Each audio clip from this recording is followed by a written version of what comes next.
конечно, я благодарю посла Ирана, который это все организовал, и благодарна гостям. Бүгүн Борбор калаада аял затынын коомдогу үй-бүлөлүк жана адеп акылактык баалуулуктарды жайылтуудагы ролу талкууланган иш-чара өттү. Дин иштери боюнча мамлекеттик комиссиясынын жана Ирандын Кыргызстандагы элчилигине караштуу маданий өкүлчүлүгүнүн колдоосу менен мутакалим прогрессивдүү айымдар коомдук бирикмеси тарабынан өткөрүлгөн иш-чарага өз тажрыйбалары менен бөлүшүү үчүн Иран өлкөсүнөн меймандар чакырылган. Бул иш-чарада ошол Ирандагы болуп аткан үй-бүлөгө, аялдарга алардын тажрыйбасы ушул үй-бүлөдө зордук зомбулукту кантип азайтуу керек, анан ошону адеп акылакты өстүрүүдө айымдардын орду кайсы жерде, айымдар кандай иштерди кылыш керек, ошол тажрыйба менен алмашкыбыз келип атат. Азыр Ирандан дагы 2 доктор, профессор айымдар келип атат.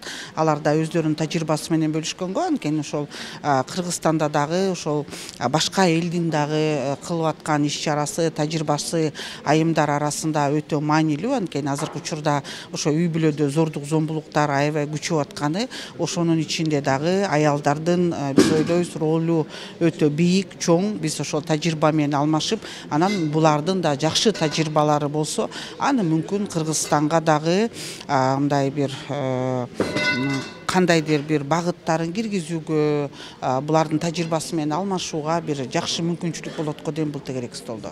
Бул аянтча эки өлкөдөгү аялдардын ишмердиги жана коомдогу орду жөнүндө көбүрөөк билүүгө, өз ара пикир алмашууга шарт түздү.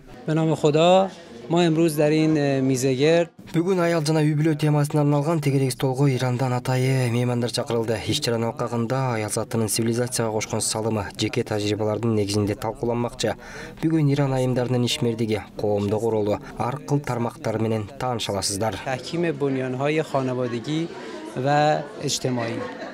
Аялдардын жогорку билим алуу көрсөткүчү боюнча Иран дүйнө жүзүндө алдыңкы өлкөлөрдүн катарында. Бул өз кезегинде академиялык чөйрөдө көрүнүктүү айымдардын чыгышына себеп болгон. Алсак медицина, биотехнологиялар, фармакология жана башка тармактарда көптөгөн илимий изилдөөлөрдү жүргүзүп, дүйнөлүк медициналык коомчулукка зор салым кошушкан. Ал эми билим берүү тармагын алсак, бүгүнкү күндө жогорку окуу жайларынын профессордук окутуучулук курамынын 40% айымдар түзөрүн айтат Ирандын эл аралык маданий байланыштарды өнүктүрүү департаментинин өкүлү.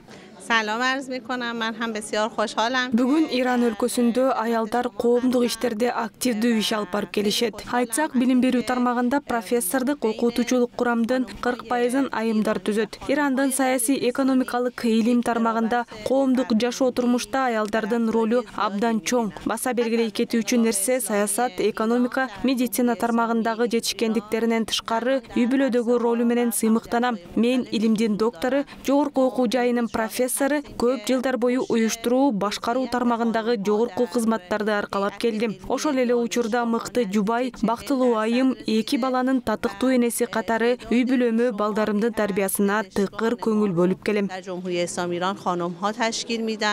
Айымдардын ролу үй-бүлөдө, коомдо жана жалпы мамлекеттин өнүгүшүндө негизги факторлордун бири болуп саналат. Исламда айымдардын орду өтө бийик каралган. Пайгамбар саллаллаху алейхи вассалам өзүнүн хадисинде ал-умму мадраса дейт. Энелер булар мектеп деген. Жалпы коомчулукту тарбия кылууда, адеп акылактуулукту үйрөтүүдө, кишини жаштайдан баштап тарбиялап аны коомго кошууда, ошондой эле коомдук, социалдык, моралдык тартиптердин чыңалуусуна салым кошууда аялдардын орду эбегейсиз чоң. Ошонун негизинде бүгүнкү күндө деле биздин Кыргызстандагы жалпы аял заты Кудайга шүгүр канча деген наристелерди төрөп эле койбостон аларды тарбиялап, ошо коомго адеп акылактуу, таалим тарбиялуу, акыл эстүү, билимдүү, даанышман инсандарды коомго кошууда аял затынын орду аябай чоң. Аялдардын коомдогу ролу көп кырдуу жана алардын салымы коомдун гүлдөп өнүгүшүнө таасир этет. Аялдарга мүмкүнчүлүктөрдү жана шарттарды түзүү коомду жакшыртууга алып келери анык. Зарема Жейналиева, Гүлчорок Казымкулов, Азия ТВ, Бишкек.